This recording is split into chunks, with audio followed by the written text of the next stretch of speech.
Yeah, viewers all over the world. My names are Ogbuefi Ezeana, ugochitubelu, Oraifite. I'm an ancient high priest.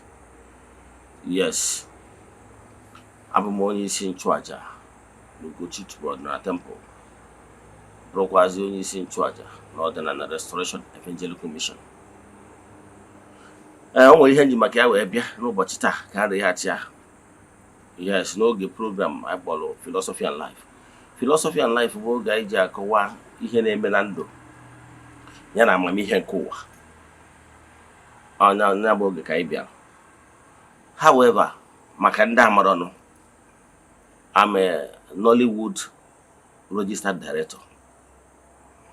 And enwere two reasons ji wee chọọ ka m bịara ya ya na ihe nji maka ya bịa taa. Ihe nji maka ya wee bịa taa bụ because of ihe na-efegharị n'ihu akwụkwọ trending news gbasara Mr Obasi, Judy Austin Edochie and UL Edochie. Ihe ya bụ ihe ji gbasa m bụ na nke mbụ, I'm a Nollywood director, meaning na mmadụ na-abụ dị involved agbara afa bụ Judy Austin Edochie and UL Edochie bụ ndị mụ na ha nọ na the same field. And etu a kosi gbasa m. Nke bụ anyị wee chiri ya na ya bụ video bụ na mbụ a custodian Igbo tradition. So enwere m say when it comes to ihe gbasara anọ di na nwunye na etu ndị Igbo si ekpebi okwu. I'm sorry, some of my fans abụrụ ndị Igbo. Some of the thing I will say it in Igbo language. So because I want to address my brothers and my sister. So if you want to know what I'm saying, look for an Igbo person to interpret it for you. So it's like family affairs. So I will use more of Igbo language. Now, maybe the golu na podcast. One night wo Mr Obasi je grant ya.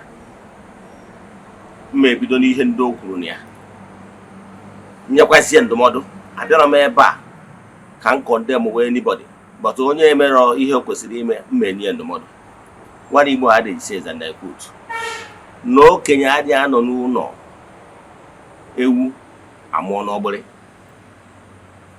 Meaning, there is no way an elder will be at home and allow a goat to deliver while still tied with the rope. So, I'm our proper solution.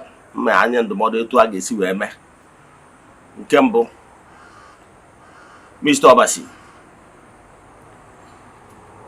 o nwere ihe ndị iri ya atịrị na n'ihe ikwuru na podcast gị, mana abịa ka mbido na gị nwa wee dụọ gị ọdụ.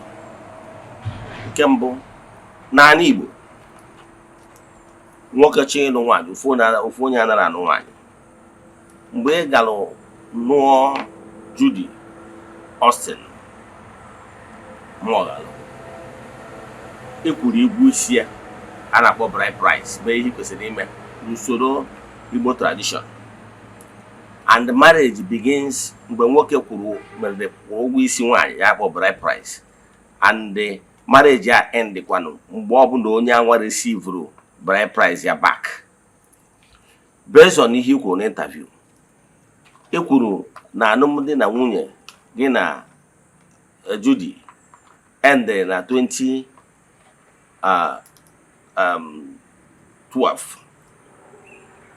mana na oru na 2013 ị ga-anarụ ya bride price. Ihe a kwuru Judy kwukwara ya.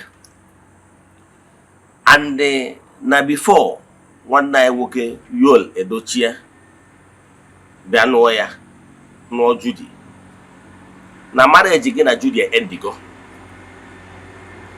and na na-adịgo bride price gị na 2013. Years later, UL wee nụọ Judy. N'ebe anyị bịa nara bride price gị, ikwukwa na years later gị na ya gbasara ma ọ na-achọ ka ọ nụọ di na mmadụ kpọrọ gị na phone wee gwa gị are you aware na Judy na anụ di isi yes na mmadụ gwara gị isi ya yes na ị na-arịgo bride price gị na ọ dị free to remarry. In fact na congratulate ya oyibo. Now by so doing ihe ọ pụtara bụ from that particular 2012 2013 in our bride price again, marriage again Judy has ended in Igbo tradition. Now n'etu esi eme na Igbo, ọ bụrụ na gị na nwunye gị gbasaa ị chọọ ịkpọrọ ụmụazị na Igbo, o nwere ka esi eme ije na be ndị ọgọ gị ndị kebere gị nwaanyị. A dị bụ nwere atụrụ ọsọ ngọrọngọ bụrụ onye ịtọ, ndị kebere gị nwaanyị bụ ndị be mmụọ galụ, bụ ndị be Judy kebere nwaanyị. So nwa nwa gị na ya mụtalụ bụ nwa unu na-abụ mụtalụ. Ndị Igbo na-atụ gị n'usi n'ụzọ eji nwa anaghị echi echi, gị na ha abụrụgo ndị ọgọ gị na ndị be mmụọ galụ. Ọ bụrụ na etu gị na marriage gị na Judy endere does not mean na ị bụrụzi nna ụmụazị a. Oke dịrị gị bụ ị na-eji andụ Judy kọwalụ na mgbe gị na ya gbasara na ụmụazị a nọrọ na be nne na nna ya for 5 years before o wee kpọrọ ha wee n'elu. Now within that 5 years ya nwa gị na-ese ụmụazị wee nọrọ iwe nara bride price, ụmụazị wee nọrọ na be nne na nna ya n'Enugu, ụmụazị wee nọ na be nne na nna ya na be nna ya. Ị na-echekwa na-arụ ọrụ doro gị dịka nna, dịka ịkwụrụ ụgwọ akwụkwọ na imekọta ime ihe ndị ọzọ na iweta ihe ha na-eri, ka bụ ajụjụ nke mbụ nwere ịjụ gị. Maka na ọ bụrụ na ị na-eme na-arụ ọrụ kwesịrị dịka nna, gị na ụmụazị a ga-abụ ndụ very well. Since ya nwe ụmụazị ahụ narụ, ị na-ewetakwa ihe na-ese ndịrị ha, yes, ma ọ bụ jee ebe unu akwụkwọ ha na-agụ na-akwụ ụgwọ akwụkwọ ha. Based on information m nwetara, ụmụazị ya na-ekwu abụrụzikwa ụmụazị nọ between 16 to 18 years, meaning na ha nọ like semi-adult. Of which na ụmụazị a chọọ interest gị ma ọ ịbịa be gị nwa bụ nna ha, ha ga-abịa without any hindrance. Advice m na-enye gị bụ 1, ụmụazị etogo. Ọ bụrụ ọsọ ụmụazị a ga-akpụrụ akpụrụ bịanye gị n'aka. Ọ bụrụgo na akpụrụ ha bịanye gị n'aka, ụmụazị ahụ etogo na ha nwere ike ijikwa aka ha gbaa moto na-achịghị ebe ha chọrọ ịnọ. N'usoro ndị Igbo si eme, ụmụazị etogo bụrụ adult, bụrụ nwa di ya na ndị be mmụọ galụ. So the only thing ị nwere ike ime ka ị were nweta obi ụmụaka etu ha togolo kịta bụ by gị nwere nwoke ị na-abịa ha nso na-emere gị ihe ha na-achọ, gosi ha the fatherly role. Ọ ga-eme ụmụazị a ara nwa aṅụrị n'ebe ị nọ dịka nna ha. Nke bụ advice m nwere inye gị bụ, ọ bụrụ na podcast ma ọ bụ social media ga-akpọnye gị ụmụazị a. Ndị ga-akpọnye gị ụmụazị a bụ role ị na-epule n'ebe ụmụaka nọ ga-eme ka ụmụazị a nwee ike nata n'ebe ị nọ. Malụkwa na ọ bụrụ ọkwasọ gị nwa bụ nwoke nugoro nwaanyị ya na nwunye gbasa amụta ụmụazị. Yes, ọ bụrụ ọsọ gị nwa. Ka m nwere onwe mmadụ, I'm a living witness. Eso nnu nwaanyị mụ na nwunye mụta ụmụaka, anyị nwee problem. To cut the whole story short, o nwere mgbe ọbụla m jere na social media ma ọ bụ n'ebe ọbụla je castigate my ex-wife, likewise other men. However, they played my role. Nke mere na ụmụazị a n'onwe ha, all of them are not to go back to me. Maka na ndị Igbo kwenyere n'ụzọ eji nwa anaghị echi echi. So my advice again, give maybe he got to mass your thought. Na ha ga-eji aka ha nacheta back to you. Ma ọ bụrụ na ị take this my advice. Nke ọzọ, take responsibility gị n'ebe ụmụaka nọ dịka nna ha.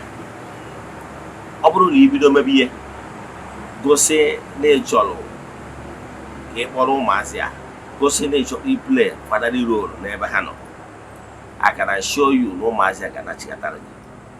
Ọ bụrụ na ị take my advice from today, you must cease to drag in no mazia na social media for reason best known to you, or maybe no one didn't instigate it. Makanamar. Now this case here, Abrugo a drag go for too long, over 3 years. And what the reason he had a drag? Ototun de mado na choka this same na drag. Because na had a G na balufu, then what they go. Omo the cholo cannot drag because of Ase, Habon Judy, more Habon you are. Manana my yogi. All go waboni with a link with Omazia and the Nebe Mogalo. If you open equal like a mad open than they used to be. Makan kebe is your quacker American nache wage ha. I may take a side of mobile, you may over a man nache wage. Or one of what I can open a guy happy with you. Mobile nepota, the internet, na cotton neha. Now one neha all kinds of names. Now blackmail in neha. Or what a comazia gets fugananya or drop possible. Because as it stands now, all neha hammer, they take care of them all this while again they have a problem. And they say what I'm here, but I need to take care of this woman as well because again I had a hand. And what auto to work a hand with your hand or Manahana Gavaro, they play Lulu half a daddy role by same Diego taking care of those children. Omazigama America. So my advice again, Ijezinaki de bar war with you, Omazia. There is no Mazia. In our couple, no Mazia, Obiama, no Mazia, Makebwa, Nabumoka, Wabuel, Nenyaka, Nazu Maka. Where you go so interest, they play fatherly role with them. Yet equally, he can this man. Obroni withdraw this online blackmail in any Judy. May he questioned me. Obro naha omasia ebidoro biabagin so. Contact me personally, I will intervene. I will take it upon myself. Therefore, no need to withdraw, tender apology to you and your ex-wife Judy. I will need tender the apology. May he proceed me. Or your woman, Rosa, he tender apology to your ex-wife. Tender to you, tender to woman. Your hand, the mirror of my all this while. I will need menka. May he proceed and Omazia, I be or so. I will intervene. Yes, Kabi in Nacheway. Because neighbor Judy no. Judy. Adam happy. It is well, Gara, Epota, na Facebook, Kotoba, Mawune is to get the mother against the father of your children. The way Oberon Benfro, or when video on Epota, not Mr Obasi. No, I must give you kudos for that. And also, I must commend you for the way you see when they respect it. You will recognize that the fact now or take a responsibility of it take care of you and your children. And they teach you any peace of mind. jide ka iji. Ihe nwoke ọbụla na-achọ n'ebe nwaanyị nọ bụ nwaanyị ga-enye peace of mind. And malụ na onwere mmadụ niile nọ n'ụwa ma afụcha gị n'anya. Ka ọzọzi ewu meseji ka ekene ka na-ekene ndị UL. Ana m ekene gị Ezedike maka na ụdị nwoke dị ka gị adọrọ too many. Nwoke ga-enwe ike fụ nwaanyị n'anya maka na o nyere peace of mind. Nabata ya bụ nwaanyị, nabatakwazie ụmụ ọ